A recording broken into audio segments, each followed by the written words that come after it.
Hoje nós vamos falar a lição de número 5, que tem um pouco de continuidade, vamos dizer assim, da aula passada.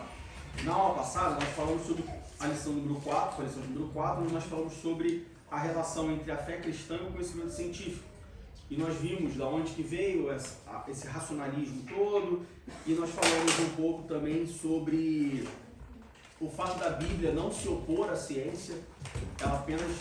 Ela não fala, vamos dizer assim, ela nem defende nem condena, ela apenas fala, olha, siga a Bíblia.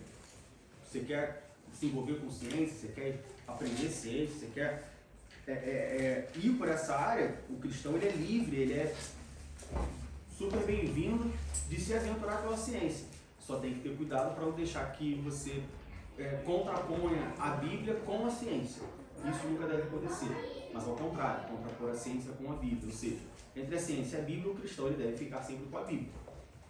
Mas de maneira nenhuma é errado ficar com a ciência. É errado se interessar por ciência. E aí na lição de hoje, número 5, a lição fala sobre o surgimento da vida. E aí antes da gente começar, eu queria fazer uma pergunta e eu queria que os irmãos respondessem sinceramente, porque a resposta dos irmãos vai definir o rumo que a lição vai tomar, ou que abordagem eu vou trazer para a lição. Então eu pergunto aos irmãos, alguém tem dúvida de que Deus criou o ser humano? Se tiver dúvida, pode falar. Alguém tem essa dúvida? Às vezes sim. Tá. Qual é a dúvida especificamente que às vezes você tem? Em relação a quê? E aí eu posso te dar uma explanação. Por exemplo, tem muitas pessoas que elas não creem, elas creem que Deus criou a vida, isso é fato, mas elas acham que a vida passou por um processo evolutivo ao longo dos milhões de anos. Outras pessoas acreditam ou creem que não, que Deus não criou a vida, que a vida surgiu. Então existem, assim, a gente pode dizer que entre evolucionismo e criacionismo existe um mar, ou existem várias hello, welcome. Existem várias linhas de pensamento, existem vários raciocínios, vamos dizer assim, existem várias correntes que se diferem. Então, como tudo na vida, não existe extremo, né? Nós devemos sempre buscar os extremos, eles geralmente são totalmente diferentes, mas existem coisas entre os extremos. Então, exatamente o que é a sua dúvida que você tem às vezes? Pode falar, sem medo. Como surgiu realmente a humanidade? Eu acredito que foi Deus que criou, mas por ouvir muitas, um exemplo que eu sempre falo é que o meu esposo, ele não acredita em Deus e tal, mas no fundo eu acho que ele acredita, mas como ele leu demais, ele viu muita coisa, entendeu? Então ele tem dúvidas, ele fala que tipo assim, não foi Deus que criou, que foi a evolução e tal, que nós viemos de uma casa e tal, essa coisa e tal. Então às vezes a gente conversa e aí eu fico, sabe, aí bate eu fico um trenzinho assim, um pisca assim, será que sim, será que não que eu acredite. Tá, tudo bem. Mas, tá, entendi. Então vamos lá. Pra gente começar, você pode colocar a imagem que eu te mandei, por favor?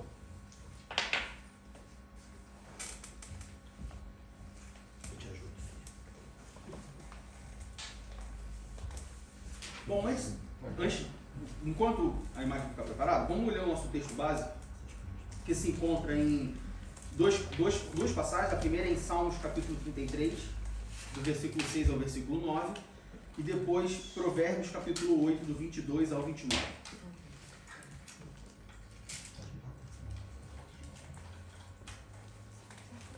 So while they prepare the transmission, so it's a Bible school. Today we're going to talk about the lesson 5, and the title of the lesson is having faith to believe that the light doesn't suddenly appear. It wasn't like something that just came out. More specifically, we're going to talk about that God created life, and it will be kind of a continuation of last week, a lesson in which we spoke about the relationship between faith and science.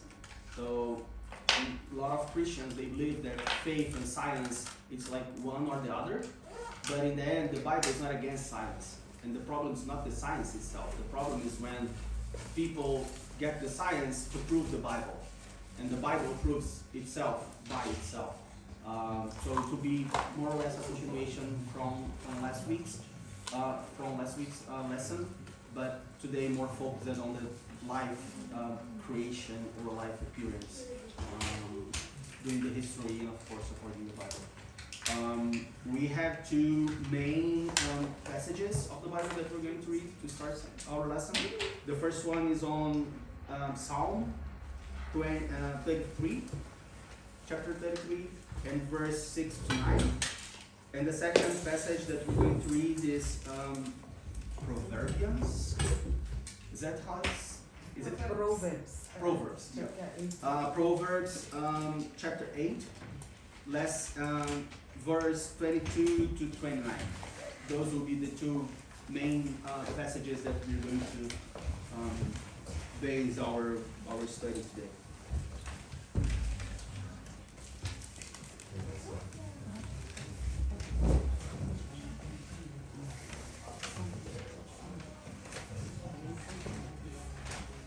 Então, Provérbios 33, do 6 ao 9. Salmos 33, do 6 ao 9. E Provérbios do 8, do 22 ao 29.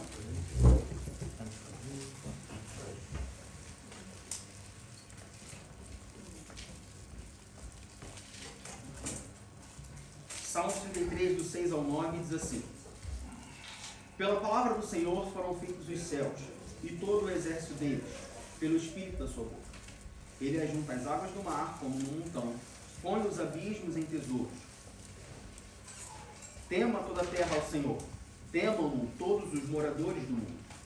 Porque falou e tudo se fez, mandou e logo tudo apareceu. E depois Provérbios, capítulo 8.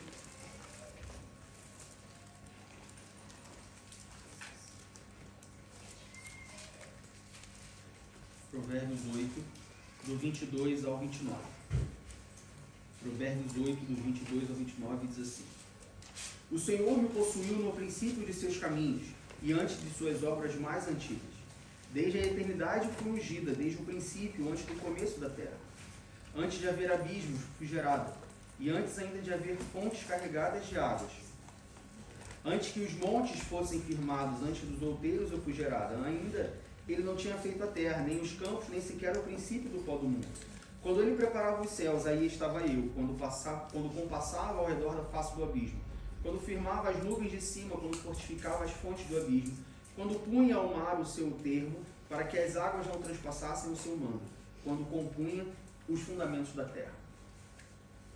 Então, como eu disse, hoje a gente vai falar sobre ter fé para crer que a vida não surgiu do nada, que as coisas não aconteceram magicamente, ou num termo mais científico, talvez, esporadicamente. Houve um Criador, houve uma pessoa que planejou, que organizou e que executou toda a criação, ou a criação de tudo aquilo que nós vemos. E aí, para nós começarmos, dando continuidade, e aí, como eu falei, a aula de hoje vai ser um pouco da continuidade, vai ser uma continuidade da aula passada. Então, para nós começarmos, eu queria mostrar para os irmãos essa imagem. Exatamente. Ciência e religião, um coração e um cérebro. Tá? E aí a gente pode colocar, sei lá, o cérebro no sentido de raciocínio, no sentido de lógica, no sentido de... né? E o coração no sentido de fé, tá? Representando fé. E aí eu queria perguntar para os irmãos o seguinte: se vocês tivessem que marcar um X ou um tique, aonde que os irmãos marcariam o X e o tique nessa imagem? Quem quer ser o primeiro? E aí eu quero pegar várias opiniões. O cérebro, O cérebro, ciência. tá. Aqui você colocaria o quê? É o Certinho. O certinho. O certinho. Tá. Então, da ciência eu preciso ter raciocínio. Precisa ser uma coisa lógica, precisa ser uma coisa, né? 1 mais 1 igual a 2. Tá. Na ciência, a senhora marcaria aqui e aqui. Marcaria o quê?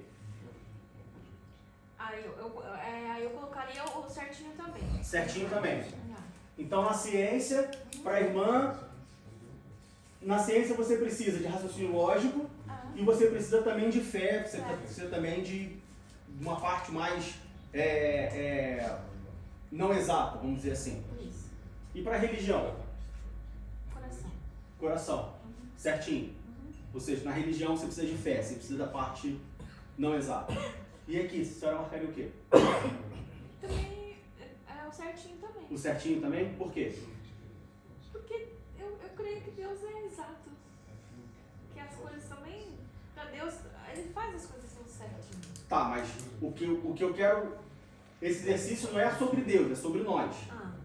Deus Não, é exato, tá, tudo bem. não, Mas tá certo. para a senhora, para a não. senhora, a religião ela é só baseada na fé ou ela também precisa de lógica? Ela também precisa fazer sentido? Não. Não precisa. Não. É só a fé. Só a fé. Tá. Então, certinho, na ciência, nós precisamos de fé e precisamos de raciocínio, precisamos de lógica, precisa fazer sentido, vamos colocar assim. Na religião, ela só precisa de fé, ela não precisa fazer sentido. Próximo. Eu colocaria no coração ciência X Tá. Ciência não precisa de fé. e religião eu colocaria o certinho Aonde? no coração. No coração. Tá. Tá. E embaixo eu colocaria certinho nos dois. Certinho nos dois. Isso. Então, X, certinho. Tá. Carol. Eu também pensei nessa lógica. Para mim, a religião precisa de razão, porque tudo que Jesus fez e ele ensinou é concreto. Aham. Eu penso que eu me baseio no cérebro, botei o certinho por conta de ser racional, né? A gente Aqui. fala de que o culto tem que ser racional, então nós precisamos ser racionais. Tá. Mais alguém? Lid, você está olhando aí com a cara de quero participar. Então vai.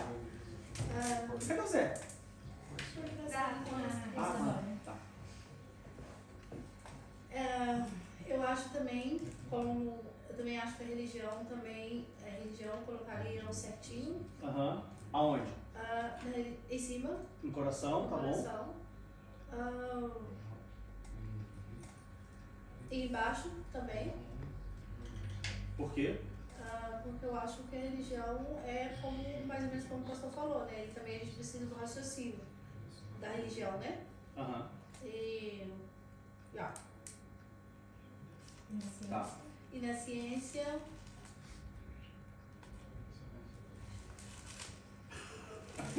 Cola. Tu tem a resposta certa e errada. pra ser meu amigo. sincera, eu tava Cola. olhando pra ti porque eu não tava entendendo muito bem hoje. Eu tava te olhando pra ti no dia. O que você não entendeu?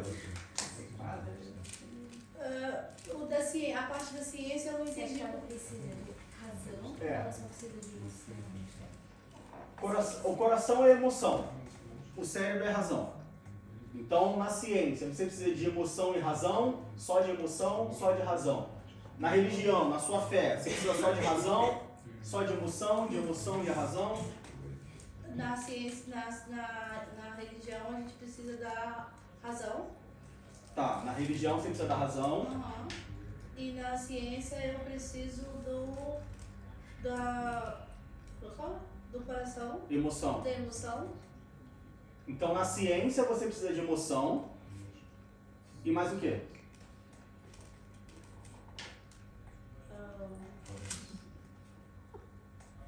Difícil. É difícil, Diego. É difícil? Mais alguém quer tentar? Letícia, você também está com carinha de quero participar. Na ciência, emoção e razão. De qual que você precisa? Dos dois. Na religião, emoção e razão, de qual que você precisa? Dos dois também? Por quê? Tem que justificar a resposta. Então, não basta falar assim. 1 mais 1 é igual a 2. Por que 1 mais 1 é igual a 2? Porque eu preciso de prova que aquilo foi... Eu sei que é. Então, o que acontece muitas das vezes? Muitas pessoas elas entendem que para a ciência você precisa de razão. E é uma resposta óbvia, certo? Talvez, muitas das vezes, você precisa de emoção. Poderia dizer que se você não for apaixonado pela ciência, você não persegue a ciência, porque há dificuldade. Você, né? Quantas vezes a gente vê pessoas que passam a vida inteira estudando sobre coisas e não chegam até o fim delas. Então você precisa de emoção. E o problema está aqui, ó. E eu coloquei religião de propósito para a gente não ter uma influência sobre cristianismo, mas ali eu queria colocar cristianismo, né? Muitas pessoas entendem que na religião você só precisa de emoção. Você só precisa de fé. A fé, ela baseia toda a sua religião. Ou seja, eu sou um cristão, eu só preciso da fé para ser cristão. Errado. Você não consegue ser um cristão somente pela fé. É claro que, como cristão, você também precisa da razão. E o cristianismo, a Bíblia, ela te prova isso. Porque Deus é racional.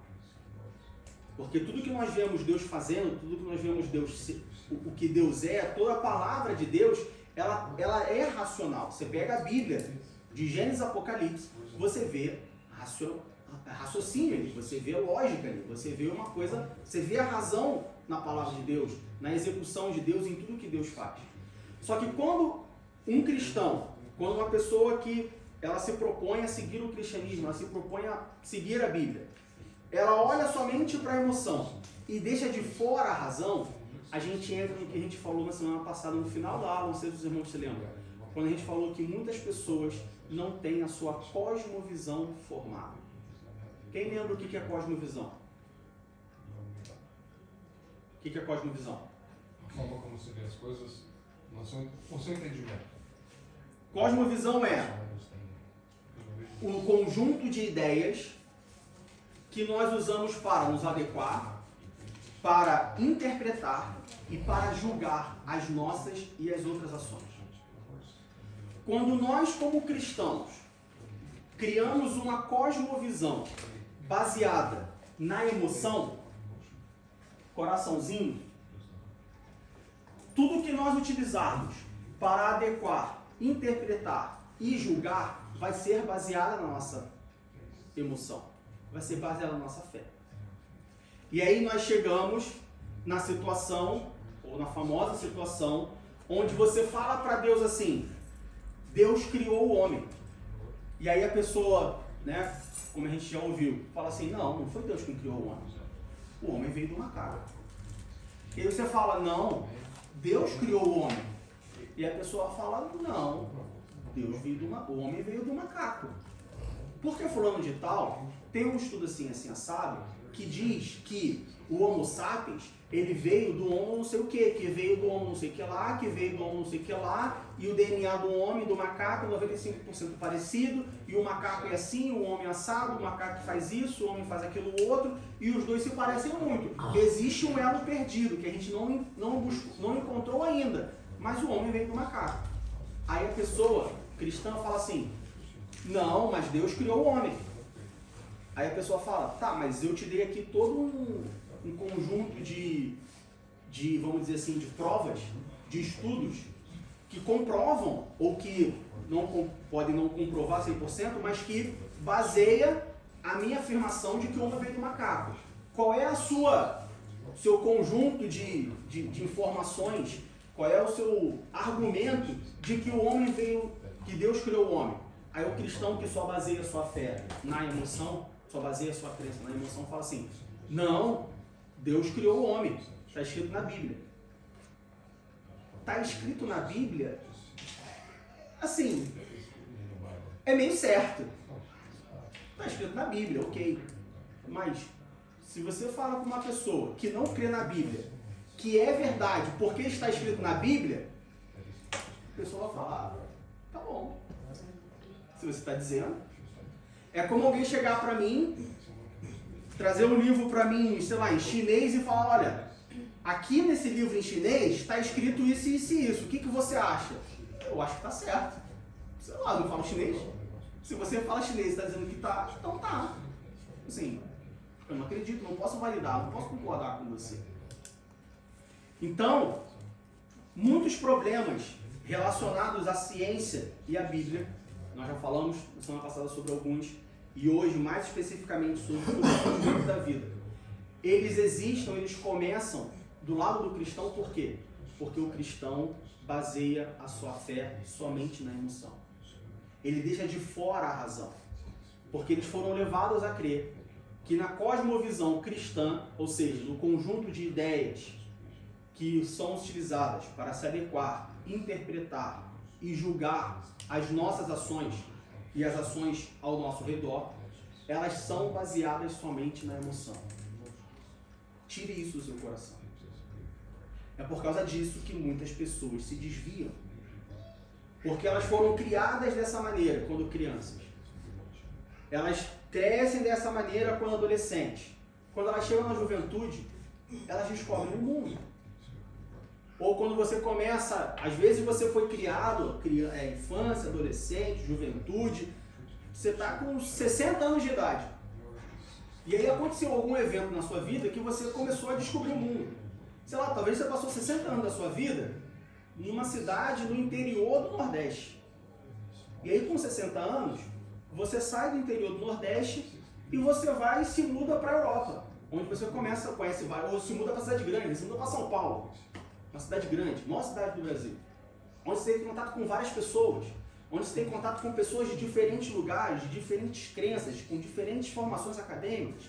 E aí você começa a ser bombardeado de informação sem ter formado a sua cosmovisão pautada na fé, sim, sempre, mas também na razão. O que acontece? Se desvia. Começa dúvidas. Porque você não está certo naquilo que você crê. Você até crê naquilo a vida inteira e aquilo está no seu coração, mas quando alguém pergunta para você, mas por que você crê? Aí a pessoa fala, então, eu creio porque está na Bíblia. Aí tem sempre uma rota de fuga, né? Tem sempre uma rota de escape, que é, não, está na Bíblia. Não, eu creio que está na Bíblia. Ou senão, mas por que você crê nisso? Por que você faz isso? Não, eu faço porque o pastor falou para fazer. Não, eu faço porque o professor falou para fazer. Não, eu faço porque é assim. Mas é assim porque não, é assim porque é assim. É assim porque eu aprendi assim. Não, mas não pode ser assim. Você tem que raciocinar sobre aquilo. Você tem que pensar sobre aquilo. E de novo, muitas pessoas acham que isso é reservado, é guardado para a ciência. Não, isso é coisa de escola. Não, isso é coisa de Bíblia. Deus não criou eu e você para nós crermos cegamente em alguma coisa. Se fosse assim, Deus não teria criado o homem dotado de raciocínio lógico. Nós já vimos na semana passada que Deus ele criou o homem dotado de raciocínio lógico, dotado de inteligência. Depois da criação do homem, depois da criação da formação de Adão, Deus coloca Adão no jardim e ele traz toda a sua criação para Adão nomear. Você precisa de raciocínio lógico para isso. Você precisa de inteligência para isso. Você precisa de razão para isso. Quando nós olhamos para a Bíblia, e o nosso pastor falou muito bem, e a Carol também, a irmã Carol também falou isso, tudo que Deus faz tem uma lógica. Tudo que Deus faz tem um raciocínio. A Bíblia não é um mero livro de várias histórias compiladas que alguém chamou de Bíblia e começou a seguir aquilo cegamente. Não, se você vai de Gênesis a Apocalipse, você tem uma lógica, você tem um raciocínio, você tem uma linha, não há contradição. As coisas de fato fazem sentido. Então o primeiro passo para nós conseguirmos navegar, vamos dizer assim, ou sobreviver ao mundo em que nós vivemos, um mundo como nós vimos na aula passada, completamente imerso na filosofia racionalista, onde as coisas têm que fazer sentido, nós precisamos, primeira coisa, estarmos certos da nossa e ter formado a nossa cosmovisão. De novo, o que é a cosmovisão? É o conjunto de ideias que nós, como indivíduos, utilizamos para nos adequar, para interpretar e para julgar as nossas atitudes e as atitudes de quem estão ao redor. Nós precisamos ter isso formado. Fala. Porque sem esse raciocínio, se alguém te questiona sobre a sua fé, você precisa do raciocínio para poder Exatamente. Se defender. A fé não defende a fé. Exatamente. Você vê? Exatamente. Você vê? Acontece comigo. Exatamente. É o que nós chamamos, na teologia, nós chamamos de apologética. É a defesa da fé. Ah, mas Deus não precisa de defesa. Sim, Deus não precisa de defesa. Mas a fé precisa. Tua fé precisa. A sua fé precisa de defesa. Ah, mas Deus ele não precisa que ninguém lute por ele. De fato, não precisa. Mas a minha fé precisa que eu defenda a minha fé. E um conceito muito simples. A sua casa se defende sozinha? Os seus filhos se defendem sozinhos? A sua vida se defende sozinha? Não, você precisa defender a sua casa, seus filhos, a sua vida, seus pertences. Você precisa defender o seu trabalho, você precisa defender as coisas que você possui. E a sua fé também. Você precisa defender a sua fé. Só que defender a fé com está escrito na Bíblia é a mesma coisa que você defender a sua casa com um cotonete. Entrou um intruso na sua casa, você vai tacar um cotonete nele. Não vai adiantar nada. Porque o intruso, ele não vai entrar com medo de um cotonete. Quem questiona a sua fé, ou talvez não quem, mas o que questiona a sua fé, não vai questionar a sua fé e sair satisfeito ou ser vencida com está escrito na Bíblia. O pastor falou. Por isso que o primeiro passo para nós navegarmos por esse mundo, desse mundo racionalista, que nós nos encontramos e que só vai piorar, não vai melhorar, que só vai piorar, primeira coisa que nós precisamos, construir a nossa cosmovisão. Diego, como que eu faço isso? Parece muito complicado. Não é complicado. Existem duas coisas básicas. E essas duas coisas já vai assim, eu posso te garantir que vai assim, não 100%, mas mais de 90%. Primeira coisa, oração e leitura da palavra de Deus. A leitura da palavra de Deus vai te dar conhecimento. Não basta você falar, está escrito na Bíblia. Está escrito aonde? Está escrito por quem? Foi escrito quando? Deus criou o mundo. Tá, por que Deus criou o mundo? Porque está escrito na Bíblia. Está escrito na Bíblia? Mas quem escreveu? Moisés. Mas escreveu onde? Em Gênesis. Mas se você quiser também, lá em Salmos também tem. Lá em Provérbios também tem. Lá em Jó tem bastante coisa. Porque Salmos diz isso, Provérbios diz isso, Jó diz isso, Gênesis aquilo. E aí quando você começa a mostrar fatos, ou provas, ou versículos, e você começa a juntar os versículos, eles começam a fazer sentido e a pessoa começa tipo, entendi. Então talvez tenha algum fundo de verdade no que você está falando. Oração, por que oração? Porque a oração é que vai... Eu gosto de colocar assim. Quando você vai fazer e eu não sou nenhum construtor não, tá? Mas observando eu já aprendi pouquíssima coisa que eu acho que já é o suficiente. Quando você vai fazer uma laje, quero fazer uma laje, certo? Você pega lá concreto, pedra, areia, ferro, bota tudo lá na laje, mas tem uma coisa que, pelo que eu vejo, e aí desculpas do pedreiro, a laje tem que secar. Se tiver chovendo, não pode bater a laje. Ela precisa de sol para secar. Você tem todos os ingredientes que você precisa, todo o material que você precisa. Mas depois que você coloca esse material, ela precisa secar.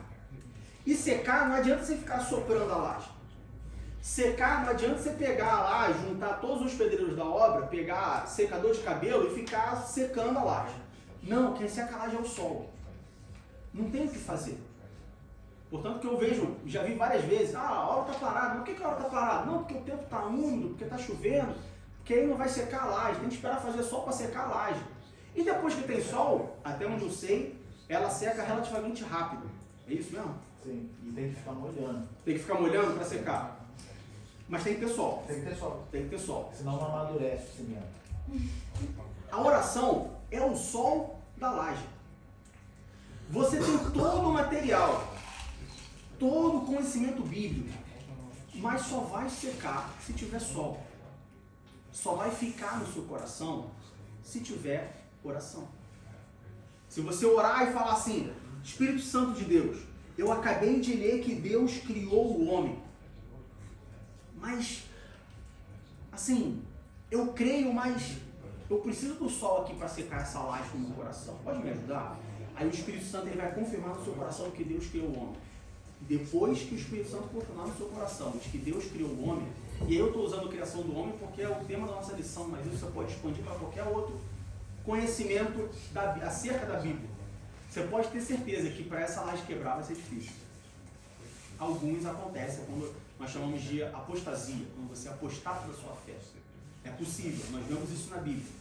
Mas para chegar até lá tem que ter um esforço bem grande. Assim como uma laje, eventualmente você consegue quebrar a laje, você consegue derrubar a laje. Mas é um esforço bem grande. Uma laje de concreto, ela não quebra. Se ela for bem construída, ela não quebra facilmente. Então a primeira coisa que nós precisamos é como que você tem construído a sua laje? Só lendo a Bíblia, só conhecendo, só vindo à escola dominical, só fazendo um seminário, só ouvindo o pastor falar, o presbítero, o diácono, o professor falar, não vai adiantar. Aí a gente volta lá para 2 Timóteo, quando Paulo fala das pessoas que aprendem, mas nunca chegam ao conhecimento da verdade. Porque só leu, mas não orou. Essa é a primeira coisa. Oração, leitura e oração da palavra. Segunda coisa que vai te ajudar a construir a sua cosmovisão cristã. Diego, o que é cosmovisão? É o conjunto de ideias que nós, como indivíduos, utilizamos para nos adequar, interpretar e julgar as nossas ações e as ações dos que estão ao nosso redor. Qual é a segunda coisa que nós precisamos? Experiência com Deus. Se você não tiver experiência com Deus e você viver, sei lá, 90 anos da sua vida, você vai passar 90 anos da sua vida crendo que Deus existe, mas tendo dúvida se Deus existe. Diego, como que eu posso crer e duvidar ao mesmo tempo? Pode. Você passa 90 anos na sua vida crendo que Deus existe. A pessoa fala assim, qual é a sua religião? Eu sou cristão. Ah, então você crê que Deus existe? Creio. Deus existe. Eu sirvo o meu Deus. Eu vou para a igreja todo domingo e o pastor fala de Deus e eu vejo Deus agir. Deus existe. Mas aí o dia que ela tem a dor de cabeça, a gente já falou aqui, né? Tá com dor de cabeça, eu não vou para a igreja não, porque eu tô com dor de cabeça. Mas se você crê e serve a um Deus que existe, que cura todas as coisas, por que quando você está com dor de cabeça você não vem para a igreja? Porque teoricamente se o Deus que você serve mora aqui na igreja, se você está com dor de cabeça e você vem para a igreja, você está indo visitar o médico. Você está indo visitar aquela pessoa que pode te curar, então você vai e ela te cura. Existem pessoas que passam 90 anos na igreja, a vida inteira na igreja, que creem em Deus, mas também têm dúvida da existência de Deus. Por que isso acontece? Porque nunca tiveram uma experiência com Deus. Se eu virar para você e falar assim, meu irmão, minha irmã, existe um lugar na Austrália que é lindo, areia branca, água transparente, corais super coloridos, peixes de todas as espécies, é lindo, é maravilhoso. Você, olha, é uma coisa assim magnífica. Você crê que existe esse lugar? Você pode falar assim, creio. É o Diego que está falando, eu confio nele. Acho que sim, eu acredito. Mas você acredita 100% mesmo? Talvez. Você vai ter crença 100% o dia que você for lá e você ver com seus próprios olhos. O dia que você experimentar o local o qual eu te falei. Para nós sermos cristãos, não basta nós crermos em Deus. Nós precisamos experimentar a Deus. Eu preciso ter experiências com Deus. O que são experiências com Deus? Experiências com Deus é ouvir a voz de Deus. Mas como que eu ouço a voz de Deus? Deus liga para mim no WhatsApp? Como que é a voz de Deus? É uma voz grossa, é uma voz fina? Deus é tenor? Deus é baixo? Qual o tom da voz de Deus? A voz de Deus é de várias maneiras. Quando nós olhamos na Bíblia, nós vemos Deus falando com a sua voz, né? Vamos dizer assim, propriamente dita, com Samuel, por exemplo. Samuel. Deus falou com Samuel. Nós vemos Moisés, na sarça ardente. Mas nós também vemos Deus falar através de sonhos. Nós também vemos Deus falar, principalmente, através da sua palavra. Qual é a palavra de Deus? É a Bíblia. Às vezes a gente passa anos na nossa vida falando, Deus, fala comigo. E Deus está falando assim, mas eu já falei contigo. Você que não prestou atenção. Deus, fala aos meus ouvidos. Aí Deus está falando assim, mas eu estou falando para os seus olhos o tempo inteiro. Você não está prestando atenção. Deus, fala aos meus ouvidos. Mas eu falo todos os domingos. De 11h30 a 1h30. De 10 a 1h30. Na Procuradoria 86. Ah, mas se você não vai lá, aí não. Você quer que eu fale com você especificamente do jeito que você quer? Não, aí é só. Aí colocando Deus falando, não, aí eu faço como eu quero. Não é como você quer. Essa é uma das formas de nós experienciarmos a vontade de Deus. Experienciarmos a Deus. Segunda maneira de nós experienciarmos a Deus. O povo de Israel, nós temos lá Abraão, que teve Isaac, que teve Jacó. E aí Jacó tem os seus filhos. E um desses filhos é José. E aí José vai lá falar com seus irmãos pegam José, vendem José para um escravo, José vai para o Egito, e todas aquelas coisas que nós conhecemos. José se torna governador do Egito, tem uma fome. Jacó com seus irmãos vão até o Egito e ficam no Egito. O povo se multiplica. Alguns vários anos depois, o povo de Israel agora é escravo dos egípcios. Aí Deus vai, levanta Moisés e tira o povo de Israel do Egito. No momento em que o povo de Israel, Moisés liberta o povo de Israel do Egito, aquele momento onde eles passam o sangue no umbral da porta e toda aquela coisa acontece, aí Faraó finalmente não, pode ir, depois volta atrás, persegue eles atravessam o Mar Vermelho. Uma pergunta, o povo de Israel conhecia a Deus?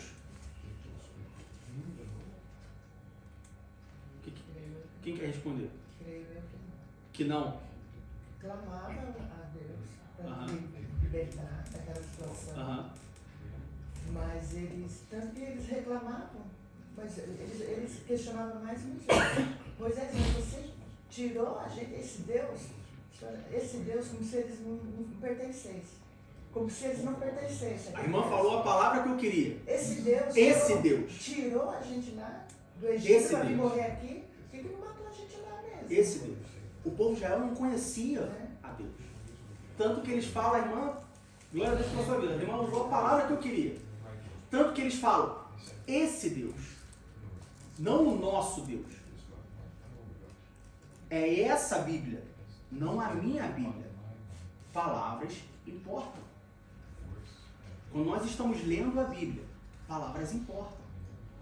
O fato da palavra ser utilizada esse Deus, mostra que eles não conheciam a Deus. Eles tinham ouvido falar de Deus. E eu acredito que essa expressão deles ofendeu a Deus.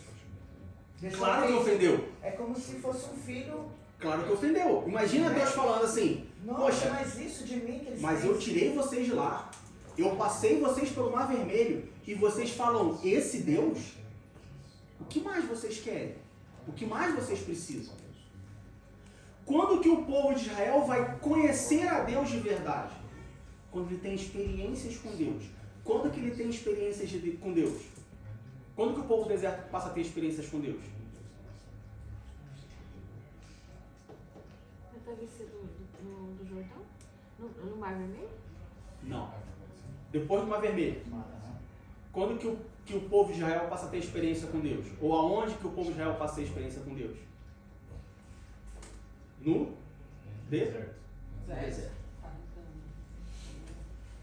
O povo de Israel conhece a Deus e passa a ter experiências com Deus no deserto. Do Mar Vermelho até entrar em Canaã. Aí, quando o povo entra em Canaã, agora não é mais esse Deus. Agora é o nosso Deus. Por quê? Porque teve experiência. Qual a segunda forma de eu ter experiências com Deus? Deserto. Eu fico, pessoalmente, muito incomodado, para não dizer revoltado, né? Porque revolta cristão não combina muito, né? Presbítero, revoltado, não pode. Eu fico muito incomodado quando as pessoas, de uma forma bem ilustrativa, vou colocar, demonizam o deserto. Como assim, Diego? Muitas pessoas, elas reclamam do deserto. Elas demonizam no sentido de que o deserto é ruim para o cristão. Que o deserto é uma coisa absurda para o cristão. Que o cristão não foi feito para viver no deserto.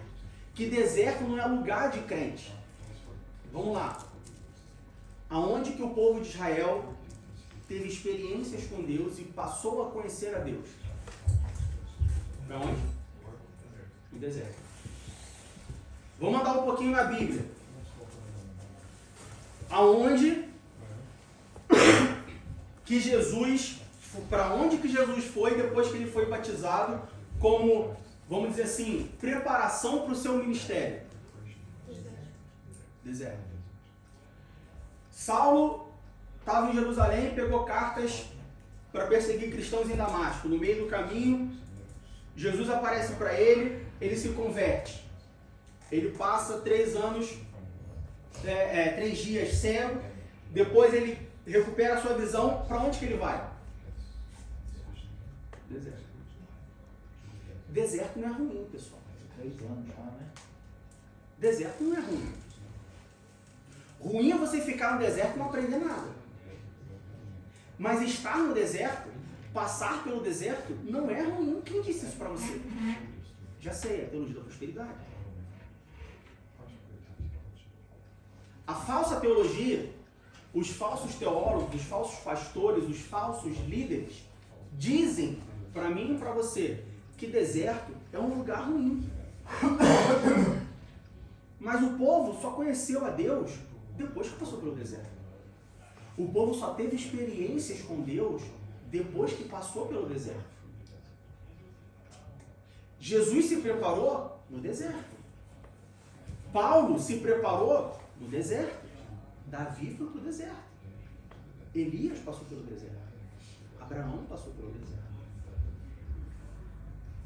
Nós só conseguimos conhecer a Deus. Nós só conseguimos, ou uma das formas de nós passarmos de nós termos experiências com Deus, é deserto. É dificuldade. Porque é ali, quando nada faz sentido, ali quando não tem recurso nenhum, ali quando o que você, em quem, ou o que, aonde você coloca a sua confiança, não existe, é ali onde você está. Não, toda a evidência de Deus. É ali onde Deus se revela para você. É ali onde você experiencia a Deus. Sem experimentar a Deus, você não vai ser um cristão completo. Meu irmão, você está jogando praga na minha vida. Eu não estou jogando praga na sua vida. Eu estou falando Bíblia para a sua vida. Para você ser um cristão completo, você precisa experimentar a Deus. Isso é bíblico. Todos os personagens bíblicos que nós vemos tiveram que experimentar a Deus de alguma forma. Pensa na sua cabeça aí, pensa num personagem bíblico. E aí você medita na vida desse personagem bíblico. Claro, também não vai pegar Judas, não vai pegar, né, Saul, não. Pega um personagem, né, Logo o cara errado. não pega o cara errado. Mas você pega uma pessoa que foi transformada, uma pessoa que foi renovada pelo poder de Deus, uma pessoa que né? A Bíblia mostra que foi uma pessoa que tinha um coração segundo o coração de Deus. Essa pessoa, ela teve que ter uma experiência com Deus. Sem experiências com Deus, a nossa fé, ela é teórica. Só que nós não podemos combater a ciência. Eu não posso chegar com uma pessoa que fala que o homem veio do macaco com uma fé teórica. Essa fé teórica ela não se sustenta. Eu preciso dar argumentos para ela que provam que a fé que eu tenho é uma fé verdadeira. Ah, mas não tenho que provar nada a ninguém. A gente já falou sobre isso. Você não tem que provar nada para ninguém, mas tem que defender a sua fé. Nós precisamos defender a nossa fé. Como que eu defendo a minha fé? Criando ou formando a minha cosmovisão. Como que eu formo a minha cosmovisão? Lendo a Bíblia, orando, o exemplo da laje, e tendo experiências com Deus. Se você ainda não teve uma experiência com Deus, dobre seu joelho e peça a Deus para ter uma experiência com Ele. Você precisa de pelo menos uma experiência com Deus. Enquanto você não tiver uma experiência com Deus, a sua fé vai ser uma fé teórica. E coisas teóricas não se sustentam na vida real. Eu vi uma vez um vídeo, uma imagem de um avião todo envidraçado. Eu achei aquilo, e aí tinha toda uma apresentação do avião envidraçado e tal, não sei o que, todo envidraçado, né? O teto era de vidro, as paredes eram de vidro do avião, e o fundo era de vidro e tal. Eu achei isso maneiro, assim, eu realmente acreditei naquilo. Eu mandei para um amigo meu, compartilhei com um amigo meu que ele não é piloto e tal, mas ele gosta muito de aviação, ele é bem envolvido nesse meio, e ele falou, cara, isso não existe. Isso é impossível. Não, por que isso é impossível? E ele falou, isso é só uma teoria que nunca se provou verdade, por causa da pressão, temperatura, não sei o que, deu toda a explicação técnica, física, do porquê que você não pode ter um avião de vidro. Na teoria, é muito bonito. Na teoria, funciona. Na teoria, as pessoas querem. Na teoria, vende. Na teoria, as pessoas compram. Mas e na prática? É muito bonito quando você vai na igreja, quando alguém vem aqui para, vem no púlpito e a pessoa fala de Jesus, e a pessoa mostra Jesus, e a pessoa vende Jesus para quem está presente. Muitas pessoas compram esse Jesus. Elas compram a teoria de Jesus, mas não querem viver a prática de Jesus. Não se sustenta. Não adianta a teoria. O cristão, ele precisa da prática. O cristão, ele precisa viver. Por isso que a gente fala que o cristão, ele tem que viver o Evangelho. Porque se ele não viver o Evangelho não solidifica. A laje não seca. E não vai servir o propósito que ela tem. Por que que muitos cristãos têm problema com a ciência? Porque eles não vivem o Evangelho. Porque eles não têm experiências com Deus. Porque o dia que você tiver experiência com Deus, o dia que você viver o Evangelho, o dia que você tiver intimidade com Deus, quando alguém falar assim, mas por que que Deus criou o homem? Aí você fala assim, meu irmão, meu amigo, senta porque lá vem história. Senta porque eu vou te dizer o porquê que eu acredito em Deus. Eu não vou te convencer, porque ninguém convence ninguém, quem convence é o Espírito Santo. Mas senta que eu vou te contar uma história. Senta que eu vou te contar quem eu era. Senta que eu vou te contar quem eu me tornei. Senta que eu vou te contar o que Deus já fez. Imagina, por exemplo, você pegar um israelita. Bom, você não vai conseguir fazer... Bom, você consegue fazer isso, de certa forma. Imagina você pegar Josué depois que passou o Mar Vermelho. Vamos fazer essa ilustração. Você conseguiu voltar o tempo. E aí você foi lá, o povo acabou de passar o Mar Vermelho. Josué está lá sacudindo as sandálias. Aí você chama Josué e fala assim, Josué, por que tu acredita em Deus? Aí Josué responde assim, não, esse Deus aí que o pessoal está falando, que Moisés trouxe, Aí ele jogou lá umas pragas nos egípcios, a gente conseguiu sair de lá. Você pode ver, a gente acabou de passar uma vermelha aí, terra seca. Então, parece ser um cara legal e tal. Parece que realmente existe. Porque a gente está seguindo aí Moisés, falou que vai levar a gente para uma terra e tudo mais. Aí você entrou na máquina do tempo de novo, e agora você foi 40 anos depois. Depois que o povo entrou em Canaã, o povo acabou de pisar em Canaã. Aí você chama Josué e fala assim, Josué, esse Deus aí, que tu acredita, esse Deus existe mesmo? Você acha que a resposta de Josué ia ser a mesma? Josué certamente ia falar, Diego, senta porque ela vem história. Senta porque eu vou te dizer tudo, não o que eu ouvi Deus fazer, mas o que eu vi Deus fazer. O que eu vivi Deus fazer. O que ele, não o que ele fez na vida dos outros, mas o que ele fez na minha vida. Tem muito crente que vive do que Deus fez na vida dos outros. Não, porque eu sirvo a Deus. Mas por que você serve a Deus? Não, eu sirvo a Deus porque Deus, Ele salvou a minha prima. Não, porque Deus, Ele curou a minha tia. Não, porque Deus, Ele fez não sei o que para o meu pai. Não, porque Deus fez não sei o que para não sei quem, aonde. Tá, mas e na sua? O que Ele fez? E na sua? O que aconteceu? Se você viver uma fé baseada na experiência dos outros, você não vai ter uma fé firmada. Aí quando alguém chegar e falar assim, mas por que você crê na Bíblia? Aí você vai responder o quê? Não, eu creio na Bíblia, eu creio em Deus porque Deus fez não sei o que na vida do meu tio, porque Deus fez não sei o que na vida da minha prima, porque Deus fez não sei o que na vida do meu pastor. Tá, mas e na tua? O que aconteceu na tua? É igual a história de sucesso na internet. Não, porque fulano que eu conheço fez isso, isso e isso e ganhou muito dinheiro. Não, mas não sei quem ganhou muito dinheiro, mas não sei quem fez não sei o quê. Tá, e na tua? Tu fez o quê? E na tua? O que aconteceu? Aqueles esquemas de pirâmide, as histórias é sempre assim. Não, eu vou entrar nisso daqui porque eu conheço um cara que ganhou dinheiro não sei o quê, porque eu conheço outro que ganhou um carro, porque eu conheço outro que não sei o quê. Quer falar? Conheço outro que fala não sei o quê. Tá, e na tua? O que aconteceu na tua? A vida com Deus é a mesma coisa. O que aconteceu na sua vida? Por que você acredita em Deus? Você precisa responder essa pergunta. Você precisa ter a resposta a essa pergunta gravada no seu coração. Porque não adianta você não saber responder essa pergunta, e aí você for conversar com uma pessoa que fala assim, mas por que Deus criou o homem?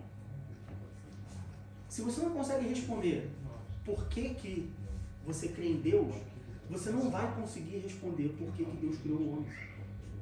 Você não vai ter garantia, não garantias, mas você não vai ter convicção de que Deus criou tudo que existe. Estar na Bíblia, meu irmão, não basta, infelizmente. É o suficiente, mas não basta. Você precisa ter experiências com Deus. Você precisa solidificar a sua fé. Você precisa provar a sua fé. Mas eu não preciso provar a minha fé, eu estou falando provar no sentido de experimentar. Não é provar de pegar uma prova. A gente pode chegar de que é a mesma coisa, mas eu estou falando provar no sentido de experimentar. Eu provo essa água para ver se ela está boa. Eu provo a Bíblia. Eu provo a fé. Eu provo de Deus para saber se Deus realmente existe. Diga, cara. Se você não prova de Deus e não reconhece que foi Deus que fez aquilo por você e tem só a experiência dos outros, como você vai falar de Deus para alguém? Não tem como. Então, assim, você tem que ter esse reconhecimento do que Deus está fazendo na sua vida. Exatamente. Se eu chegar para você e falar assim, meu irmão, você chega para mim e fala assim, Diego, eu vou tirar férias, me indica um lugar para ir. Eu falo assim, faz o seguinte, por que você não pega o avião e você vai para Islândia? Lá é muito legal, lá é bonito, nessa época do ano você pode ver a aurora boreal. Aí você fala assim, aí, gostei, legal, mas como que eu faço para ir para lá? Que companhia aérea que tem voo para lá? Ah, não sei. Aí tem que ver no Google aí, tal, tem várias. Tá. E aí eu chego lá no aeroporto, como é que é o aeroporto? Ah, o aeroporto é um aeroporto. Tá, mas aí do aeroporto pro hotel eu faço como? Eu alugo um carro, eu pego um táxi? Tem transporte público? Não sei. Tem que chegar lá e ver. Tá, entendi. E qual a comida local? O que é bom? Que restaurante você me indica lá na Janja para eu comer? Ah, não sei. Entendi. E eu fico onde? Eu fico mais no centro? Eu fico mais afastado? Ah, não sei, meu irmão. Aí tem que procurar na internet para ver onde fica. Aí você vai falar assim, mas deixa eu fazer a pergunta. Você já foi para a Islândia? Aí eu falo, não, nunca fui não. Só vi e achei que é legal. Você fala, eu tô te pedindo uma indicação de lugar para passar minhas férias. Tu me fala de um lugar, tu nunca foi? Como tu sabe que é legal? Agora, se você chegar e falar para mim assim, Diego, quero passar as férias num lugar. E eu falar assim, cara, vá pro Rio de Janeiro. Meu irmão, vá pro Rio de Janeiro. Aí você vai falar, ah, legal, Rio de Janeiro, cidade maravilhosa. Mas como que é o aeroporto lá? O aeroporto lá é grande, tem alguma coisa pra você comer e tal. Não é muito absurdo, não, é meio desorganizado, mas ó, carioca é tranquilo. Carioca vai te tratar bem.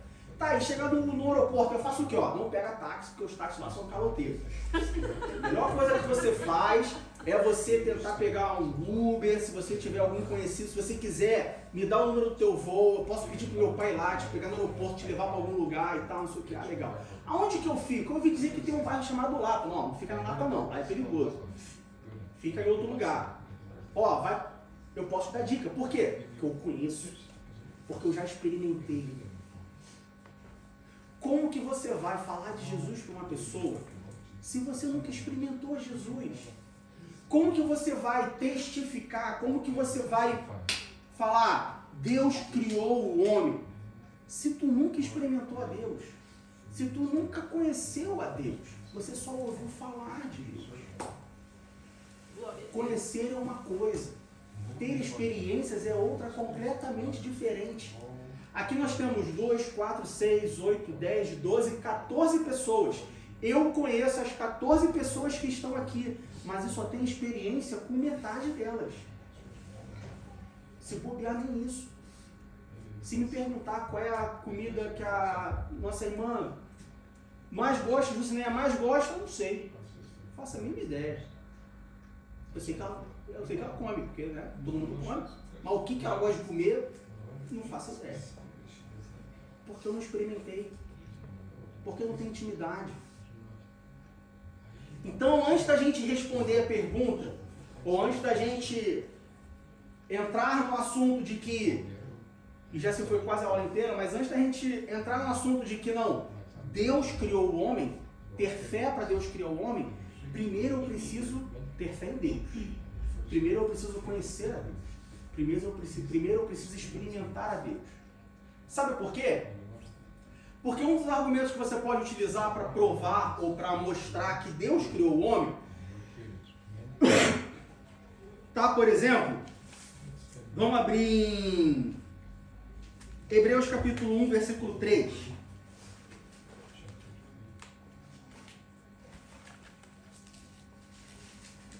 Hebreus. E aí não só o homem, a gente está falando de homem, mas o foco da lição, na verdade, é que Deus criou a vida, né? Não só o homem, mas tudo que nela, tudo que existe, tudo que vive no mundo. Hebreus capítulo 1, versículo 3. Depois eu queria que outra pessoa abrisse em Isaías 40, versículo 22. E por último, Isaías 45, versículo 18. Então, Hebreus capítulo 1, versículo 3 diz assim: o qual, sendo o resplendor da sua glória e a expressa imagem da sua pessoa, e sustentando todas as coisas pela palavra do seu poder, havendo feito por si mesmo a purificação dos nossos pecados, assentou-se à destra da majestade nas alturas. Hebreus capítulo 1, versículos 3 nos mostra que o próprio Deus, ele mantém todas as coisas no lugar. Ou seja, Deus está no controle de todas as coisas. Deus, ele está sobre todas as coisas que existem. Isaías capítulo 40, versículo 22. Quem achou pode ler. Isaías 40, 22. Olhai, pode falar? Pode falar. Olhai para mim e sereis salvos, vós, todos os termos da Isaías terra. 40, 22? Ah, 40. 40. Então, 45. Não, perdão. 40, 22, né? Isso. Ele é o que está sentado sobre o globo da terra, cujos moradores são para ele como gafanhotos. Ele é o que estende os céus como cortina e os desenrola como tenda para neles habitar. Agora vai para o 45, 18. Porque assim diz o Senhor que tem criado os céus, o Deus que formou a terra e a fez, e a estabeleceu, não a criou vazia, mas a formou para que fosse habitada. Eu sou o Senhor e não há outro. Se você experimenta Deus, se você conhece a Deus de verdade, tem intimidade com Deus, se você pode provar ou pôde provar, se você pôde provar e pode provar, ou seja, se você pôde provar no sentido de que você já experimentou e você pode provar no sentido de que você pode demonstrar, testemunhar o que Deus já fez na sua vida, quando alguém fala assim, mas de onde você tirou que Deus criou a vida, que Deus criou todas as coisas? Aí você mostra para essa pessoa, Isaías capítulo 40, versículo 22, que fala assim, ele é o que está assentado sobre o globo da terra, cujos moradores são para ele como gafanhotos. Ele é que estende os céus como as cortinas desenrolam como tenda para neles habitar. Ou você lê lá onde a gente leu em Hebreus capítulo 1, versículo 3, que fala que Deus tem o controle de todas as coisas. E aí você fala assim, meu amigo, Deus existe, Deus formou as coisas porque eu provo Ele na minha vida. Porque Deus que me sustenta. Porque eu não sou nada nem ninguém. Porque eu achava que eu era bom o suficiente para fazer aquilo. E no fundo, chegou na hora de fazer, eu não fazia a mínima ideia do que estava acontecendo, eu não sabia fazer nada. E aí eu orei a Deus e Deus fez. Meu irmão, olha só, Deus está no controle. Porque às vezes eu estou indo pelo caminho errado e Deus fala comigo assim, não, volta e vai para outro caminho. Aí eu volto e vou por outro caminho. Quando eu fico sabendo, eu vejo que no caminho errado aconteceu alguma coisa que se eu tivesse indo por aquele caminho, naquele momento, naquela hora, alguma coisa de ruim tinha acontecido comigo. Mas você tem que provar Deus. Você tem que provar de Deus. Você tem que experimentar a Deus para você poder ter essa experiência com Deus e você provar que Deus existe. E você testemunhar que Deus existe.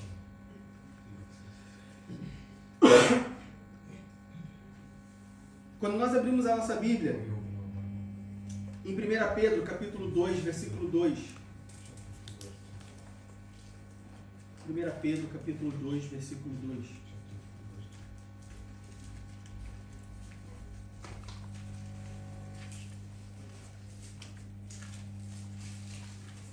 Nós encontramos o seguinte versículo. 1 Pedro, capítulo 2, versículo 2 diz assim: desejai afetuosamente, como meninos novamente nascidos, o leite racional, não falsificado, para que por ele vades crescendo. Por que muitas pessoas não conseguem firmar a sua fé e não conseguem e acabam caindo no... Não, é assim porque é assim porque está escrito na Bíblia, é assim porque o pastor falou. Porque essas pessoas, infelizmente, são como meninos.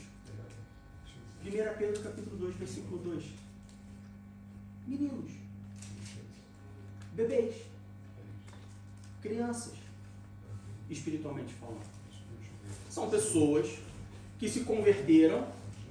E aí vamos lá para Jesus com Nicodemos. Nasceram de novo. Só que as pessoas esquecem que quando Jesus fala nascer de novo, Jesus está literalmente falando nascer de novo. Ah, então quer dizer que Jesus está falando de voltar para o ventre? Não, literalmente no sentido espiritual. Quando nós nos convertemos, nós literalmente nascemos de novo. Como que você nasceu? Quem pode me falar? Hã? Não, como que você nasceu?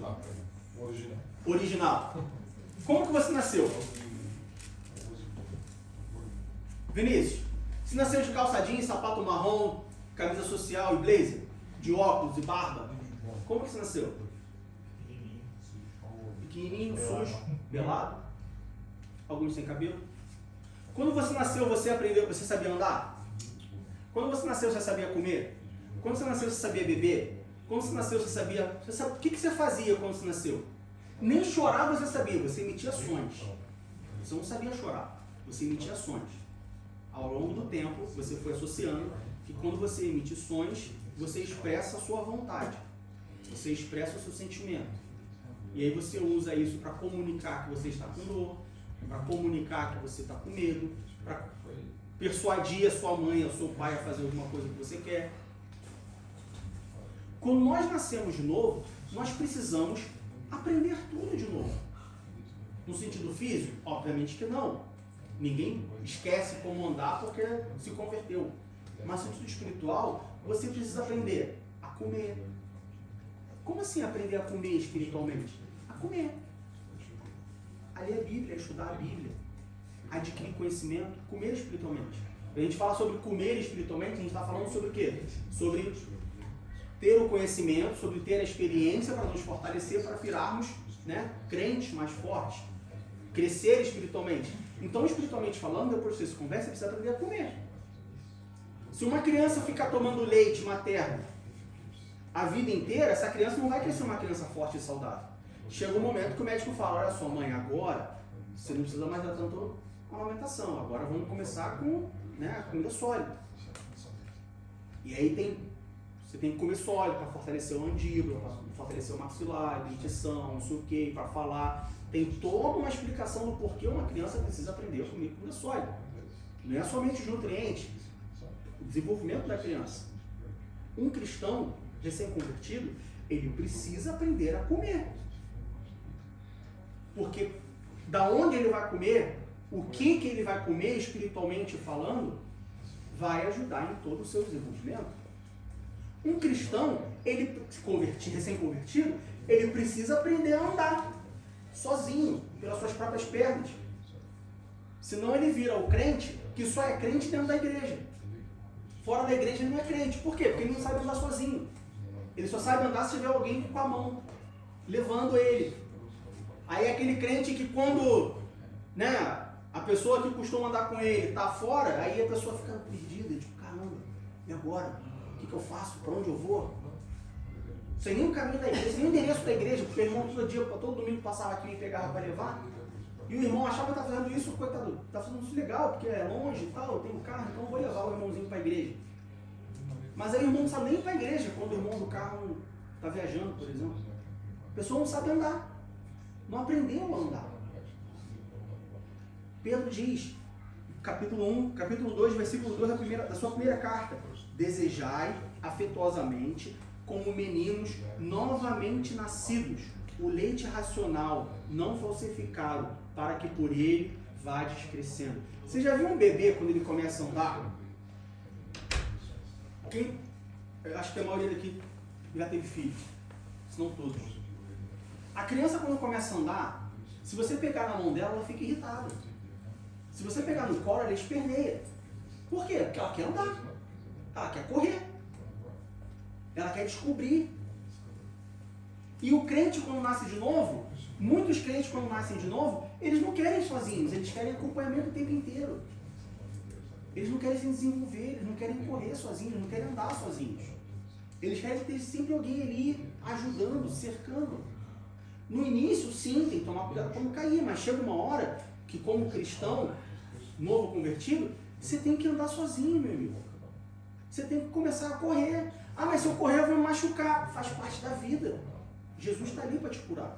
Jesus está ali para te guardar. Jesus está ali para tipo, cair, coitadinho. Dá beijinho, anda de novo.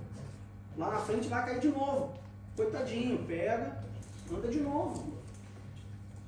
Se desenvolver, o cristão, nós como cristãos, nós precisamos nos desenvolver. E Pedro está falando aqui, olha, desejai afetuosamente, ou seja, desejai com amor, desejai com persistência, como meninos novamente nascidos. O leite racional, não falsificado, para que por ele vades crescendo. Nós como cristãos temos que desejar o leite racional. Nós temos que desejar as coisas que fazem sentido. Nós temos que desejar experimentar a Deus. Nós temos que desejar aquilo que vai nos trazer crescimento. Aquilo que vai nos dar sustância. Só que nem sempre o que traz crescimento e sustância é gostoso. Por que tem muitos crentes atrofiados espiritualmente? Muitos crentes como é que é o nome? E sofrendo de inanição espiritualmente. Porque eles não querem o leite racional. Porque eles não querem a comida que dá sustância. Eles querem somente o docinho, quer somente o McDonald's, quer somente o chocolate, quer somente o pão que é macio, é fácil de comer, quer somente a sopinha. Não quer crescer. É o crente com a síndrome de Peter Pan. Até onde eu sei, isso é o nome de uma síndrome de fato, a síndrome de Peter Pan, não é? É a pessoa que ela não quer crescer. Como indivíduo, eu não quero crescer, não quero ter responsabilidades, eu não quero, não quero crescer. Isso acontece na vida espiritual. É o crente Peter Pan. Ele não quer crescer. Ele não busca crescimento. Ele não busca se aprofundar. Ele não busca formar a sua cosmovisão cristã. E o que é a cosmovisão cristã? É o conjunto de ideias que nós utilizamos para nos adequar, interpretar e julgar as nossas atitudes e as das pessoas que estão ao nosso redor. Ser crente dá trabalho, meu irmão. Ser crente não é só acreditar na Bíblia, não. Ser crente não é só seguir a Jesus, não. Ser crente dá trabalho. Ser crente dói. Ser crente é difícil. Mas tem uma recompensa. Mas tem um final. Mas tem um galardão. Mas tem uma vida eterna te esperando. Aleluia. Você precisa ter trabalho para ser crente. Ah, mas eu trabalho de segunda a sexta. Ah, mas eu trabalho em casa, eu trabalho no trabalho, eu trabalho quando chego em casa, eu trabalho a semana inteira. Eu tenho que trabalhar para ser crente também? Tem. Porque senão tu vai ser um crente nanico. Tu vai ser um crente raquético. Tu vai ser um crente sofrendo de inanição. Um crente que não consegue dar 2 passos que cai. Um crente que se bater um vento de 5 km por hora, te leva do outro lado do mundo. Os crentes perdidos que não sabem para onde vai. Não sabe. Um dia ele está bem, outro dia ele está mal, depois ele está bem de novo, depois ele está mal de novo. Aí vem alguém e fala alguma coisa, ele acredita, aí vem outro, ele desacredita aquele, ele acredita no outro. Aí vai para uma igreja, aí vai para outra, e fica trocando, e fica avoado, fica o que está acontecendo.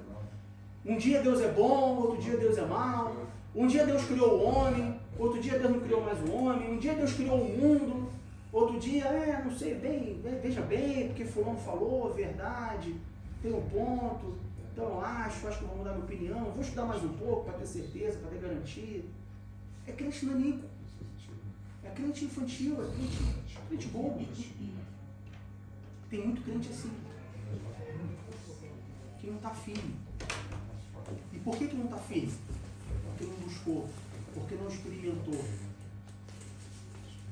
porque preferiu buscar as coisas fáceis. O que são as coisas fáceis na Bíblia? Do ponto de vista espiritual, do ponto de vista cristão, o que são as coisas fáceis? Que eu classificaria como coisas fáceis? É aquela pessoa que vai para a igreja somente para buscar o de hoje. Não, hoje eu estou muito mal. Ontem, sábado, foi um dia horrível para mim, estou tão angustiado. Quer saber? Amanhã eu vou na igreja. Aí vai na igreja domingo, aí conversa com um, conversa com o outro foi animado, tal, os hinos, não sei o quê. Eu estou tão bem, Jesus faz tão bem no meu coração. Aí passa a semana inteira bem. Segunda, terça, quarta, quinta, sexta. Aí no sábado viagem, tudo mais, não sei o quê, e tal, esquece a igreja. Aí passou 6 meses. Chegou o inverno. Aí entrou em depressão. Estou sofrendo tanto, eu preciso tanto de Jesus. Aí vai para a igreja. caralho, o culto foi tão bom. Aí, né, aí no inverno, né, aqui na Alemanha, 4 meses, 5 meses de inverno, aí vem. Aí começa o inverno sono. Você não tem noção, às vezes você acha que a gente está brincando, mas a gente está na frente da igreja, a gente vê isso todos os dias. A gente identifica isso nas pessoas. Diga. Isso quando as pessoas não encaram um domingo como encontro social, aí quando é que toma um tapa na orelha do Espírito Santo, aí sai correndo, né? Vou pra igreja pra ouvir. Aí a pessoa fala assim, não tem igreja. Ih. Ó, domingo, eu já falei isso, eu confesso que eu já falei isso. Teve um dia que a gente tava conversando lá e um amigo meu falou assim, ele não é crente, e ele falou assim, cara, vontade de comer uma coxinha. Eu falei, pô, vai lá na igreja, cara. Vai na igreja tem coxinha. Aí ele tá brincando, eu falei, não, falando sério, vai lá na igreja. Não, mas eu tenho que ser membro. Eu falei, não precisa não. Se tu quiser, se tu for domingo, tu me avisa, que eu peço pra irmã lá levar coxinha. Tu come coxinha na igreja, não precisa ser membro não. E ó, é de graça, não vai pagar nada. Mas quantos tu posso comer? Quantos tu quiser. Vai lá na igreja. É o crente que vem pra igreja pra comer coxinha. Aí vem pra igreja comer coxinha, aí ouve o professor da escola dominical falando que ele é um crente imaturo, que ele é um crente sofrendo de inanição, que ele é um crente raquítico, aí não volta nunca mais. Ou seja, é o crente que nem maturidade para sofrer a correção tem. É o crente mimado. Sabia que existe o crente mimado? É o crente que não sabe ouvir não. É o crente que não sabe ouvir que está errado. Como que esse crente vai conseguir defender a sua fé? Como que esse crente vai conseguir chegar para uma pessoa que fala para ele assim, o homem veio do macaco? Como que esse crente vai olhar para essa pessoa e falar assim, o quê? O homem veio do macaco? Tá com tempo? Tô. Então senta porque ela vem história. Então, história não. Senta porque ela vem testemunho. Senta porque eu vou te dizer o porquê que Deus criou todas as coisas. O porquê que Deus criou a vida. O porquê que Deus está no controle da vida. O porquê que Deus existe. Eu vou te contar a minha história. E tenho certeza que no final da minha história, você vai crer que Deus existe. O primeiro passo começa sendo um cristão maduro. Sendo um cristão com experiências com Deus. Sendo um cristão vivido. Não de muitos tempos, mas um crente calejado, um crente que já passou por deserto. Aí no meio do deserto tem um oásis, mas tem um deserto de novo, e aí passa um tempo bom, um tempo ruim, já passou por dificuldade, já passou por lutas. E eu não estou aqui ensinando uma teologia do outro extremo da teologia da prosperidade, não, porque tem muitas igrejas que não, o crente só tem, né, o crente tem que ser pobre, o crente tem que passar fome, o crente tem que andar pé rapado, porque, não, de maneira nenhuma. Apenas dizendo que faz parte na vida do crente. Tanto estar bem quanto estar mal. Tanto o deserto quanto o oásis. Tudo isso são experiências que você tem com Deus. São experiências que te formam como cristão. São experiências que vão te dar substância, que vão te dar munição, que vão te dar argumentos contra as pessoas que não creem em Deus. Oséias capítulo 4, versículo 6. Oséias capítulo 4.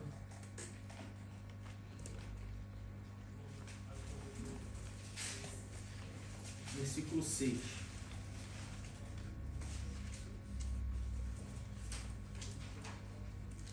Oséias capítulo 4, versículo 6. Diz assim: o meu povo foi destruído porque lhe faltou o conhecimento. Porque tu rejeitastes o conhecimento, também eu te rejeitarei, para que não sejas sacerdote diante de mim, visto que te esqueceste da lei do teu Deus. Também eu me esquecerei dos teus filhos. Aqui, a gente usa muito esse versículo de que o meu povo foi destruído porque lhe faltou conhecimento, no sentido de conhecimento teológico, né? E de fato, tá certo, conhecimento teológico. Mas também a gente pode aplicar isso ao conhecimento de Deus. Experimentar a Deus. Viver a Deus. No final do versículo, Deus diz assim: visto que te esqueceste da lei do teu Deus. Se você se esquece da lei, Você não tem como obedecer a lei. Como que você obedece uma coisa que você não conhece? Como você obedece uma coisa que você se esqueceu? Certo? Se você se esqueceu da lei, é porque você não passou a obedecer ela. Você não tem como conhecer a Deus sem obedecer a Deus. Você não tem como não sofrer se você não obedece a Deus. Irmão, é uma consequência. Se você obedecer a Deus, por isso que aquela imagem que a gente mostrou, a fé, ela é muito mais lógica do que nós imaginamos. Muito mais. Muitas pessoas acham que a fé é só emoção. A fé ela é muito mais racional do que nós imaginamos. A fé é muito mais lógica do que nós imaginamos. Pega a sua Bíblia, leia a sua Bíblia e você vai ver que todas as vezes que uma pessoa obedeceu os mandamentos de Deus, essa pessoa se deu bem. As coisas que aconteceram com ela foram bem. Todas as vezes. Diego, me desculpa, até aqui eu estava com você, mas eu vou ser obrigado a discordar. Tá bom, discorde. Elabore. Paulo e Silas na prisão. Eles estavam em obediência a Deus, mas eles foram presos. Eles foram açoitados, mas estavam felizes.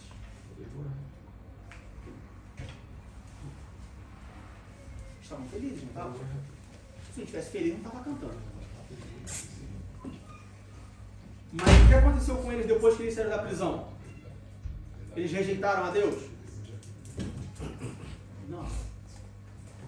Eles prosseguiram na sua missão, ainda com mais afinco. Então tá bem. Então não tá mal. Ah, mas eles foram açoitados. Não, isso aí. A Bíblia diz que o corpo vai voltar para o pó, do pó vieste ao pó voltarás. Aí, machucado, isso aí. Uma cicatriz a mais, uma cicatriz a menos, isso aí é mole para Deus. O Deus que criou todas as coisas, o Deus que criou a vida, Ele também pode dar analgésico. Sabia que Deus dá analgésico? Deus é anestesista. Tem muita gente que acha que Deus é só médico, mas Deus é anestesista também. Ele tem várias especialidades. Deus é cardiologista, Deus é ortopedista, Deus é neurologista, né? Às vezes Ele cura doença de coração, mas Deus também estica a perna. Já ouvi testemunhos de pessoas com a perna curta, e aí Deus vai lá e esticou a perna. Mão mirrada. Deus é neurologista, Deus cura depressão, Deus cura ansiedade, tudo isso. E Deus também é anestesista. Deus também dá anestesia para aliviar a dor física. Ele fez isso com Paulo e Silas. Sempre que nós obedecemos a Deus, tudo vai bem. Tudo. Pode estar ruim, pode parecer ruim, pode parecer que não vai dar, mas no final vai dar certo. Mas no final vai estar bem, porque nós estamos em obediência. Oséias capítulo 4, versículo 6. O meu povo foi destruído, porque lhe faltou conhecimento. Porque tu rejeitou o conhecimento, eu também vou te rejeitar. Se você não busca me conhecer, se você não busca me obedecer, eu não vou atrás de você. Eu estou aqui parado. Você tem que me buscar. O primeiro passo, eu já dei. Deus fala. O primeiro passo, Deus já deu. Muita gente, eu já falei sobre isso algumas vezes aqui. Muitas pessoas esperam o primeiro passo de Deus. Meu amado, Deus já deu o primeiro passo. Somos nós que andamos o segundo. Também eu te rejeitarei, para que não seja sacerdote diante de mim, visto que te esqueceste da lei do teu Deus, também eu me esquecerei dos teus filhos. Não se esqueça da lei de Deus. Não deixe de conhecer a Deus. Nós falamos na semana passada sobre ciência, de maneira geral. Hoje o tema da lição é mais específico sobre fé para crer que Deus criou a vida. Nós não temos como defender a nossa fé se nós não experimentarmos a nossa fé.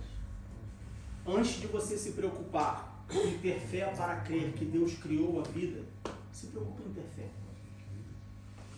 Primeiro você precisa ter fé. Primeiro você precisa experimentar a Deus. Primeiro você precisa provar de Deus. Primeiro você precisa conhecer a Deus. Primeiro você precisa obedecer a Deus. Depois que você tiver tudo isso, aí naturalmente você vai ter fé para crer que Deus criou a vida. Você vai conseguir defender a sua fé de que Deus criou a vida. Você vai conseguir provar para o ateu, para o agnóstico, seja lá para quem for, de que existe um Deus todo-poderoso, Criador dos céus e da terra, que está no domínio de todas as coisas. Não há nada que não esteja debaixo dele. Como nós lemos lá em Isaías, Deus ele olha de cima e ele nos vê. Ele vê toda a sua criação como gafanhotos. Você já viu um gafanhoto? É desse tamanhinho. Você pega ele, joga ele, balança para onde for. Ele pula, mas se tu cercar você consegue pegar ele. É como Deus. O homem pula, mas como Deus quer, ele vai lá e chegou. Pequenininho desse tamanho, tá no controle. Acha que está no controle, mas não está no controle de nada. Experimente a Deus. Conheça a Deus. Obedeça a Deus. E você vai poder testemunhar dessa fé para todos aqueles que não creem no Deus que você crê, que você conhece, que você obedece e que você experimenta. Nada melhor do que você provar para uma pessoa, você contar para uma pessoa sobre algo que você já experimentou. A emoção é outra. As palavras que você usa são outras. A sua expressão facial muda quando você testemunha alguma coisa que você já experimentou. Fica falando? Falando, eu lembrei de Jó, né? Essa palavra de Jó significa sempre muito no meu coração, porque ele disse: antes eu conhecia. Só de ouvir falar. Porque, tipo, testemunho, Deus fez, então, a gente até crê, nossa, mudou a irmã, mudou, mas agora eu conheço de contínuo andar, porque o andar de Jó naquele momento estava sendo amargo, mas ele estava vendo a mão de Deus naquele momento, uma experiência única. E olha que Jó era um homem justo, mas ele só conhecia de ouvir falar. E ele chegou a falar isso, eu conhecia de ouvir, mas agora é de caminhar. Que esse seja o desejo do nosso coração, que nós possamos, como crentes, seja novo convertido ou já velho de guerra, nós possamos amadurecer e buscar essa experiência com Deus, buscar esse caminhar com Deus, como a nossa irmã destacou sobre Jó. Caminhe com Deus, caminhe junto com Deus, ande junto com Ele. Aonde Ele quer você vai, junto, de mão dada. Nada melhor do que isso. Deus abençoe o nome de Jesus.